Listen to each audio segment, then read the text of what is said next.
Radio J. Radio J, le grand entretien. Radio J. Monsieur le Grand Rabbin de France, bienvenue dans nos studios et bonjour à vous, bien sûr. Bonjour. Eh bien, nous retrouvons, c'est l'actualité, notre actualité éternelle qui nous l'impose. Nous nous retrouvons pour parler de Pourim, bien sûr, pour réfléchir ensemble à cette grande fête qui arrive.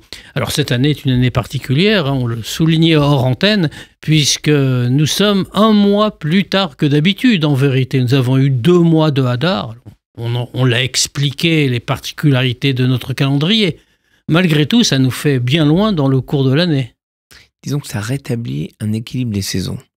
C'est une grande chose, et vous avez raison d'en parler et d'en reparler, de l'expliquer. Nous n'avons pas un calendrier lunaire, comme on pourrait le croire. Ceux qui ont un calendrier lunaire sont les musulmans, qui ont 12 mois lunaires de 29 ou 30 jours. Nous avons un calendrier luno-solaire, c'est-à-dire que ce sont des mois lunaires, 29-30 jours, mais globalement, tous les 3 ans, c'est-à-dire en fait 7 fois en 19 ans, un peu plus, on rajoute un 13e mois qui rétablit la proximité entre les saisons de la Bible et les mois. Parce que si on laissait perdre 11 jours par an, ce qui est le delta entre l'année lunaire et l'année solaire, année après année, on aurait un moment, Pessah en octobre, et on aurait une année Kippour en plein mois d'août, ou en plein mois de juin. Et pour retrouver cet équilibre entre les moments et les moments des fêtes, les moeds, je dis moments au sens de convocation de Dieu à des moments précis, et le calendrier des mois, c'est-à-dire les saisons, eh bien, on réintroduit ce 13e mois. Ce qui fait que on a des fois un délai long entre, par exemple, Tou Bishvat et Pessah. Cette année, il y a 1 mois de plus. Donc, puis on voit aussi à quel point c'est compliqué pour les personnes qui ont des anniversaires de décès. C'est pas anodin. Si on a un anniversaire de décès, par exemple, on a tous l'anniversaire du décès et de la naissance de Moïse le 7 Hadar. Est-ce qu'on fait le 7 Hadar 1 ou le 7 Hadar 2 ? Et le simple fait, et pour les familles qui ont quelqu'un à rappeler la mémoire au mois de Hadar, est-ce qu'on le fait au mois de Hadar 1 ou au mois de Hadar 2 ? Ce sont toutes les questions font qu'ils donnent bien le sentiment que Avraham Eshel avait raison d'appeler son livre « Les bâtisseurs du temps », parce qu'au fond, le temps est ce que nous en faisons. Est-ce que c'est un temps qui colle aux saisons, comme Dieu le veut ? Parce que telle fête est la fête des récoltes, telle fête est la fête des semailles. Et si ça ne colle pas avec les saisons, ça ne marche pas. Pourim. Et donc, nous, on a le sentiment que chaque fête porte aussi un sens spirituel. Et donc, Pourim, c'est le moment de la délivrance. Et bien, ça dit tout de notre espérance aujourd'hui. C'est le mois de la délivrance. Et la délivrance évidente à laquelle on pense, c'est la délivrance de tous les otages. Parce que c'est le mois adéquat. Donc, ce temps avec ce mois supplémentaire, c'est un temps, je dirais presque, qui vibre à l'unisson de volonté supérieure, que ce soit le mois de la joie. Hadar, c'est le mois de la joie. Et s'il y a 2 mois de Hadar, c'est 2 fois plus de joie. Nissan, le mois suivant, avec Pessah, c'est le premier des mois. C'est le début de quelque chose, toujours, le début de quelque chose. Donc, cette idée du mois rajouté est une idée essentielle pour faire coller le temps aux vibrations du monde.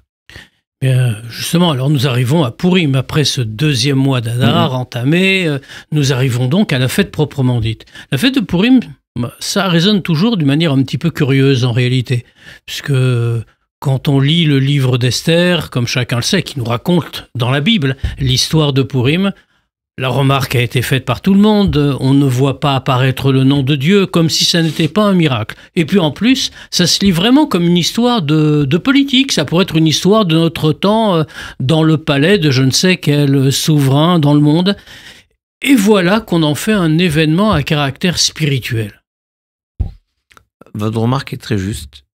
Ce pourrait être une histoire dans le palais contemporain d'un souverain quelque part dans le monde, et ici aussi. Au fond, vous avez retrouvé intuitivement ce que dit le Talmud dans le traité Megillah, comment on a défini le choix des textes qui rentrent dans le canon biblique ou pas, c'est miyad Veladorot. Maintenant et pour les générations futures, pour nous. Donc si un texte de la Bible raconte une histoire ponctuelle et que cette histoire n'est pas audible et pas compréhensible par les générations d'aujourd'hui, cette histoire ne figure pas dans le canon biblique. Donc vous avez raison. L'histoire de Pourim, de Esther, Mardoché, Assuérus, Aman, ce n'est pas qu'une histoire qui s'est déroulée il y a 2500 ans. C'est bien une histoire contemporaine, l'histoire de la haine permanente, endémique des Juifs. C'est pas nouveau, et malheureusement, ça s'est pas arrêté. La même haine, et il y a un peuple. Regardez Aman, ce qu'il dit, regardez comme c'est contemporain. Aman, il dit à Assuérus, oh, tu as 127 provinces, 127 peuples, bon, tu as un autre peuple, dispersé parmi tous les peuples. Ils sont partout. Ils ont des règles différentes des autres. Ils prennent pas le téléphone Shabbat, ils prennent pas leur voiture Shabbat, ils mangent pas comme toi et moi. Bon, il dit pas exactement ça, mais c'est exactement mot à mot. Vedatem shonot. Et ils ont des règles différentes. Ils appuient pas sur le code le Shabbat pour rentrer chez eux. Ils ont des trucs bizarres. C'est exactement ce qu'on entend. Vous n'êtes pas respectueux de la laïcité, vous mangez pas comme tout le monde, vous abattez les bêtes alors qu'on ne doit pas les abattre, enfin bref, tout ce que d'aucuns pourraient reprocher au judaïsme depuis toujours. C'est pas nouveau. Je veux vous dire, si même on remonte à la Bible, avant même Pourim, quand Pharaon dit à son peuple, on a un peuple qui est parmi nous, et il va monter au-dessus de nous, il va nous sortir. Il va faire le grand remplacement. Très contemporain tout ça. Donc en fait, cette histoire, oui, il n'y a pas le nom de Dieu, mais il y a nous. Il y a chacune d'entre nous. D'ailleurs, c'est entendre la lecture de la Megillah est une obligation pour les hommes et pour les femmes. Afhen ayu beoto anes. Parce que les hommes et les femmes, de la même façon, ont été sauvés par le même miracle. Donc il n'y a aucune raison que les femmes ne soient pas soumises à l'écoute de la Megillah, de ce rouleau, de cette lecture qui est si importante. Donc, et vous avez raison de dire, il n'y a pas le nom de Dieu. Mais, les bonnes Megillotes, les beaux textes, ont toujours, au premier mot de chacune des colonnes, sauf la première, qui commence par Vaihi bimer Achashverosh, se fait autant d'Assuérus. Toutes les autres colonnes, toutes, ont en premier lieu Hameler, le mot le roi, comme si derrière l'appellation du roi, on faisait référence au roi des rois, celui qui gouverne et pilote tout. Et puis, il y a une autre façon de parler de Dieu dans le Megillah que j'aime beaucoup. C'est lorsque Mardoché vient demander à Esther d'intervenir. Elle lui dit, je peux pas. Ça fait 3 mois que je n'ai pas été convoqué chez le roi, et tu sais qu'on n'a pas le droit d'aller seul chez le roi. À moins qu'on y aille et qu'il nous tende son sceptre d'or. Il lui dit, bon, il faut que tu ailles. Elle lui dit, oh, mais c'est dangereux, je n'ai pas été invité depuis 3 mois. Il lui dit, écoute, ma petite, enfin, je n'ai pas marqué ma petite, mais c'est ce que ça veut dire. Écoute, ma petite, si tu veux y aller, c'est formidable. Et je vais te dire, c'est ta mission. Maintenant, tu veux pas y aller? La libération, la délivrance, de toute manière, il y a un mode, la Yehudim mimakom acher. Elle viendra, cette délivrance, pour les Juifs, d'un autre endroit. Mimakom acher. Mais Makom, c'est l'un des noms de Dieu. Parce qu'on dit que Dieu est l'endroit du monde. Donc le mot endroit, c'est un des noms de Dieu. Donc il lui dit clairement, écoute, la délivrance, elle vient toujours de Dieu. C'est ce qu'on dit le soir de Pessah. Bechol Dorvador, on me dit, malenu lechalotenu, à chaque génération, on se dresse contre nous pour nous exterminer. Et Kadosh Baruch Hu matzinu miadam, et l'Éternel nous sauve de leurs mains. Donc à l'époque de Assuérus, c'était là, c'était Aman. Et donc, Mardoché dit à la reine Esther, Esther, tu veux pas y aller, de toute manière la délivrance viendra. Mais tu sais, si ça arrive par ailleurs que toi, à tout betavir tovedou, toi, la maison de ton père, vous disparaîtrez. Ou mi-odéa, et cette phrase, elle m'a toujours touché. Ou mi-odéa, et qui sait? Imlet kazot igat la malchut.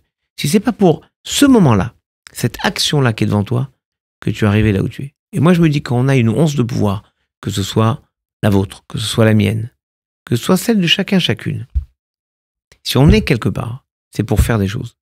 Et on ne peut jamais se réfugier derrière les impossibilités pour ne pas faire. Je le vois, j'ai tant et tant de personnes qui me demandent tant et tant de choses. Et je pense en ce moment en particulier à la difficulté que j'ai pour les examens de Shabbat, le jour de fête, notamment avec Pessah qui approche.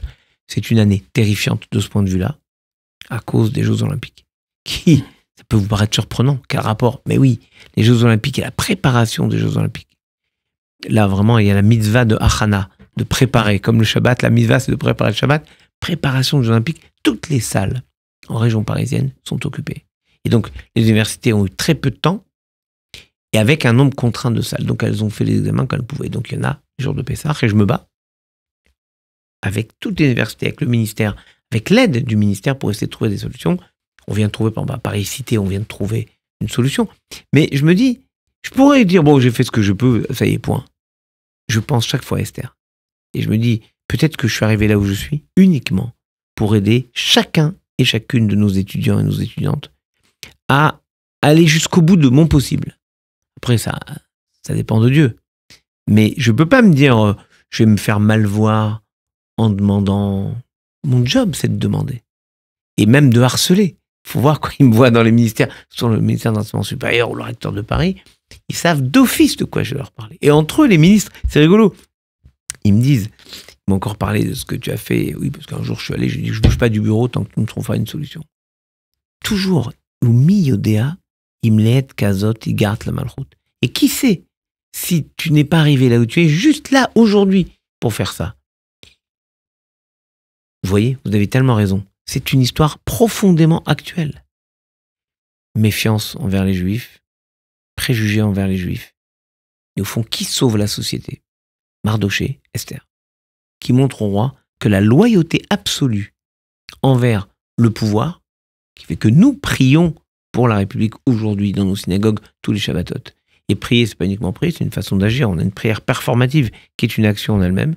On retrouve tout cela dans le livre de Esther. Alors c'est d'autant plus intéressant que l'histoire de Pourim, contrairement aux histoires des autres fêtes d'ailleurs, se passe sur une terre d'exil, dans une situation d'exil, ce que nous n'avons pas connu par ailleurs. Il y a toujours une forme d'exil quand on est éloigné de la Torah. Peu importe où on se trouve, si on est éloigné de la Torah, on est en exil. Oui, regardez par exemple la Babylonie. C'était une terre d'exil. Mais il y avait tellement d'yeshivot, Nardéa, Soura, Pumpédita, au point que le Talmud que vous étudiez, que nous étudions tous, c'est un Talmud de Babylone. Il y a un Talmud de Jérusalem dont on n'a pas retrouvé autant de manuscrits que du Talmud de Babylone. Quand on dit je vais étudier la Gemara, le Talmud, c'est Babylone. Donc vous voyez que l'exil, quand il est accompagné par la Torah, il n'est pas aussi, j'allais dire, exilant de soi que le fait d'être, y compris dans la Terre Sainte, en terre d'Israël, en étant exilé de soi-même, exilé de ce qui fait notre spécificité. Alors oui, il y a un grand débat, par exemple, dans la Gemara Brachot, pour savoir à quel moment, et dans Psachim, comment on fait le Hallel. Est-ce qu'on fait le Hallel entier, pas entier, à quel moment on le fait entier, quel moment on ne fait pas entier. Et l'une des clés, vous avez raison, c'est est-ce que l'histoire s'est déroulée en terre d'Israël ou en terre d'exil. Et la différence avec Pourim, c'est que nous sommes en Perse et que mais regardez à quel... Et donc, pas Israël. Mais regardez comme cette histoire est étrange. Juste après Esther, Assuérus, vient Cyrus, qui va dominer toute cette partie du monde et qui va autoriser Ezra et Néhémie à revenir de Babylonie pour aller en Terre Sainte pour construire le deuxième temple. Donc c'est la situation de l'exil qui va permettre le retour sur la terre d'Israël. Cette histoire-là. Donc finalement, Pourim, c'est une histoire d'exil ou une histoire de retour pour vous? C'est une très bonne question, surtout formulée comme ça. Globalement, on est toujours dans un retour. Vous savez comment s'appelle le retour? Teshuvah. On est toujours dans un mouvement de réponse à Dieu. Le retour, c'est Teshuvah, c'est-à-dire réponse. On répond à Dieu. Et je vous dis, mon maître, le grand Mashouchna, disait, aussi loin que tu te trouves de Dieu, il suffit de faire demi-tour et tu es déjà face à lui. Au fond, même si on est loin, on n'est jamais loin de Dieu, puisqu'il est Mekomo Shalolam, le Makom, l'endroit du monde. Bien, voilà déjà un grand enseignement pour chacun d'entre nous en ces veilles de Purim. Je vous propose de nous arrêter un instant et nous nous retrouvons pour réfléchir peut-être au commandement de la fête de Purim.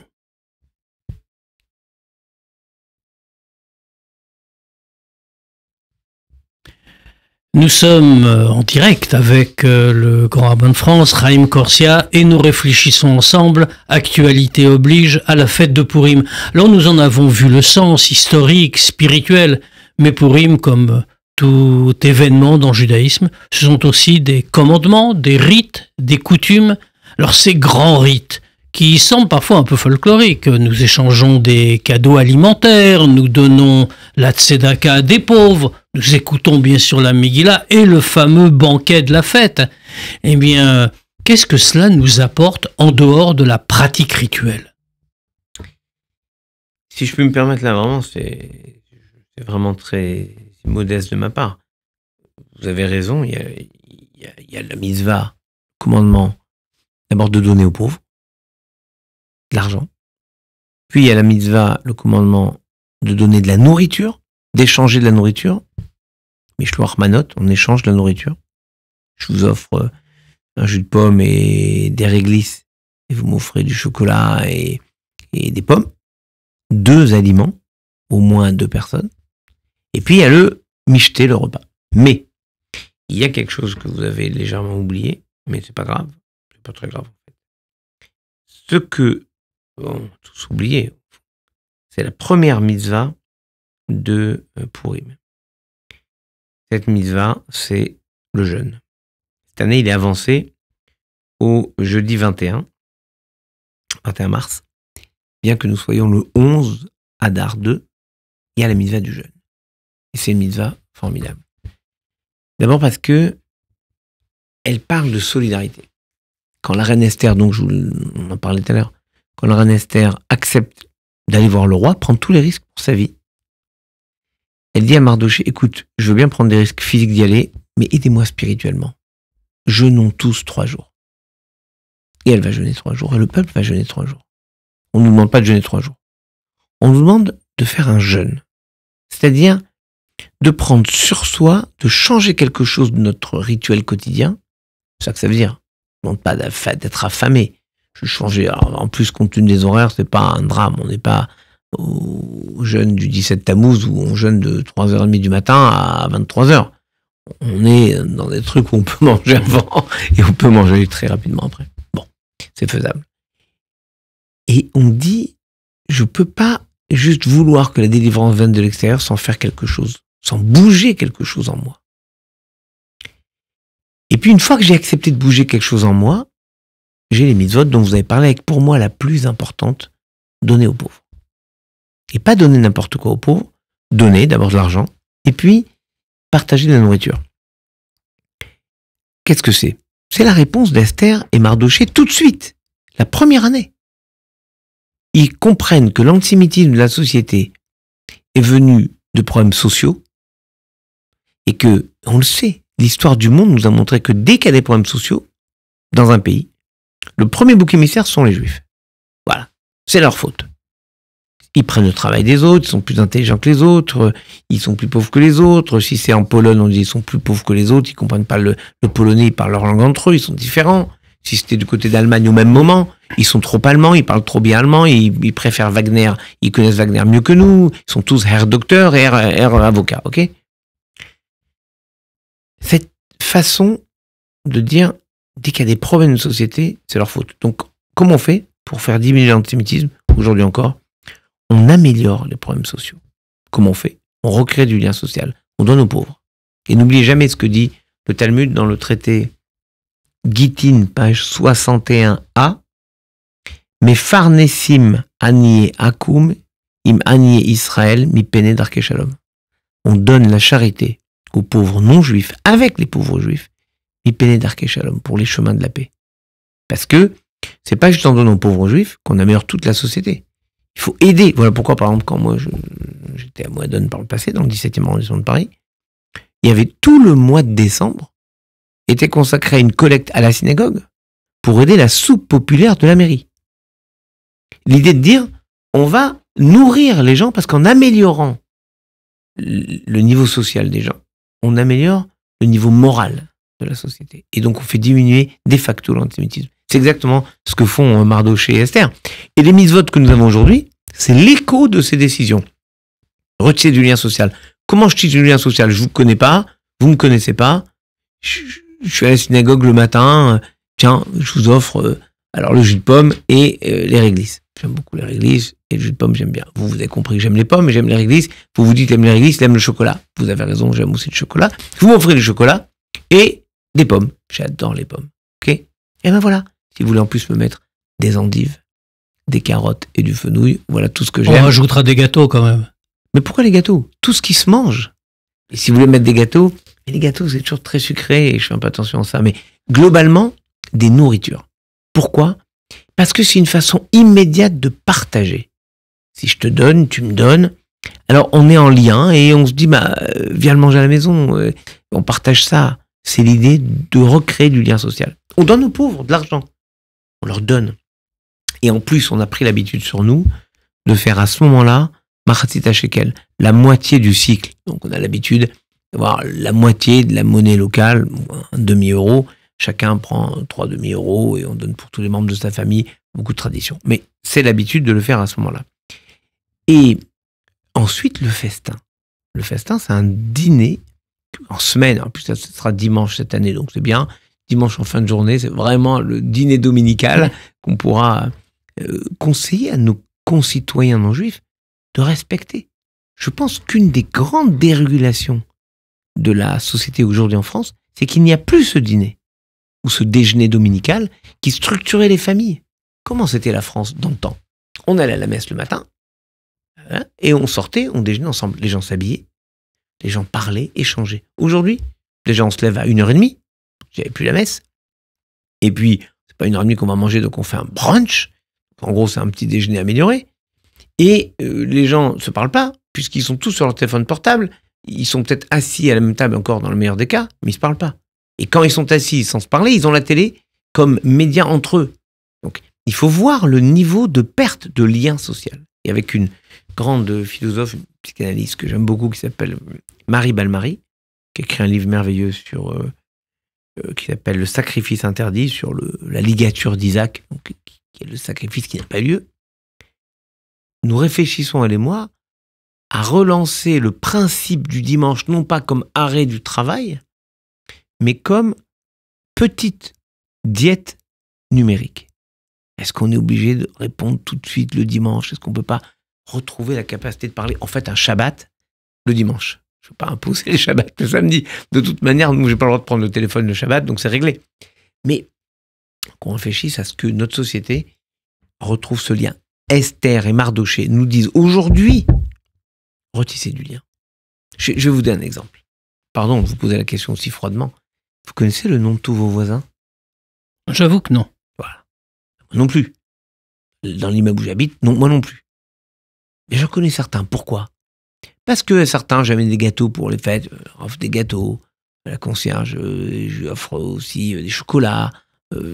Parce que quand les rabbins dans les Maximes des Pères disent, l'un des rabbins dit quelle est la meilleure des choses, c'est Shachan Tov, de bons voisins, c'est ça. Et je vais vous raconter une histoire, si vous permettez, de Pourim. J'ai un jour, je travaillais dans les armées, j'étais aumônier des armées. Je suis à l'état-major de l'armée de l'air, où j'ai un général avec qui je déjeunais assez souvent, qui me dit, je suis énervé avec mon voisin, qu'est-ce qu'il y a? Il hurle, pour appeler sa femme, il ne peut pas sonner comme tout le monde, il m'énerve celui-là. Je lui dis, je te parie que c'est le samedi. Ouais, comment tu sais? Je lui dis, je te parie que c'est un juif pratiquant qui ne peut pas sonner. Et donc, il appelle sa femme, Rebecca, en hurlant. Elle est au 3e étage. Et je lui dis, c'est ce que tu fais la prochaine fois? Au lieu d'hurler. Regarde, dans 3 jours, c'est Pourim. Je trouve que c'était Pourim 3 jours après. Je t'achète des gâteaux. S'il respecte le Shabbat, c'est qu'il mange kasher. Laisse-moi t'acheter des gâteaux. Je suis allé lui acheter des gâteaux de Pourim. Et je lui dis, le jour de Pourim, tu lui amènes les gâteaux, tu lui dis Pourim Saméar, et tu dis, je sais pourquoi vous appelez votre femme, parce que vous n'avez pas le droit d'utiliser l'électricité pour sonner. Eh bien, quand vous avez ça, vous me dites, et moi je vous ouvre la porte. Eh ben, il lui a fait ça. L'autre était scotché que le général l'ait compris et lui offre les gâteaux. Et il m'a dit, après, ils sont devenus les meilleurs copains du monde. Donc au fond, juste donner quelque chose, partager quelque chose, je vous l'ai dit pour vos voisins, mais à l'échelle d'une société, c'est ce que nous proposent Mardochée et Esther. Et moi, je pense qu'il y a cet effort à faire collectivement dans la société, retisser du lien, s'engager par soi-même, comme le jeune, par soi-même, et s'enquérir du niveau social des gens. On ne peut pas considérer qu'il y en a qui ont beaucoup, il y en a qui n'ont pas du tout. On a cette responsabilité de donner aux pauvres. Alors, on ne peut pas aborder ou conclure une émission sur Pourim sans parler de la joie, bien sûr. Ah, pardon. Oui, mais avant, la lecture de la Megillah, ce qui me permettra d'arriver à la joie. En effet. Et la lecture de la Megillah, alors il y en a qui la font. Je dois être, sans aucun orgueil, l'un de ceux qui sont capables de le lire le plus rapidement possible. J'ai une fois lu à l'aéroport pour toute l'équipe de sécurité d'El Al qui m'avait dit on aimerait lire la Megillah, mais tant que c'est pas fini, l'avion ne peut pas bouger. Et j'avais fait une sorte de record de mon point de vue. Mais disons, je lis la Megillah plutôt assez rapidement, selon les moments et selon les urgences des uns des autres. Mais la Megillah que je lis à Moadon avec le grand rabbin Gedge, qui est, tout en respectant absolument l'Alacha, et le grand rabbin Gedge, qui était l'ancien grand rabbin de Sarcelles, a ce don de rendre vivant ce texte. Quand il a la peine, il nous lit la peine. Quand il a la joie de la délivrance, il nous lit la joie de la délivrance. Quand il a la ciguë de la défaite de Haman, on sent cette détresse absolue de celui qui a joué contre Dieu et qui a perdu contre son peuple. Et je trouve que c'est aussi une œuvre de joie parce que regardez comment les enfants ont compris, parce que les enfants comprennent avant même qu'on leur explique. Les enfants ont compris qu'il y a le déguisement, il y a la joie, il y a le bruit, il y a les crécelles. Alors d'accord, dans les synagogues, il y a un peu de mouvement, il y aura toujours un grincheux qui va dire « faites taire les enfants pendant la lecture ». Et laissez-les rire. Ce sera toujours le rire des enfants qui sauvera le monde parce que eux, on n'a même pas besoin de leur demander d'être joyeux, ils le sont naturellement.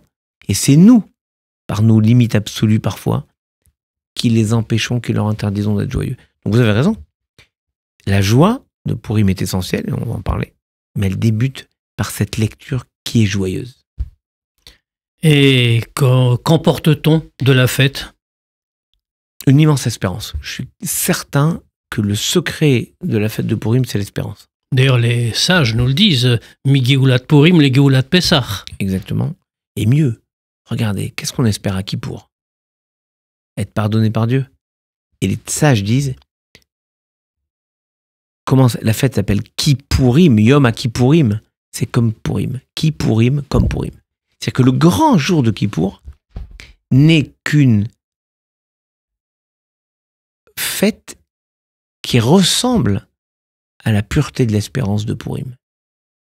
Parce qu'il faut être capable de faire quelque chose de très dur, être dans la certitude et la confiance que Dieu va nous écouter, à Kippour, et être dans la joie de cela, même si on est quand même jugé. On ne peut pas être complètement joyeux si on est jugé. Ça viendra à Simchat Torah, la joie complète.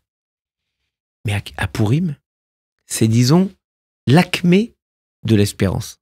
Voilà. Et à Kippour, on essaie de retrouver ça.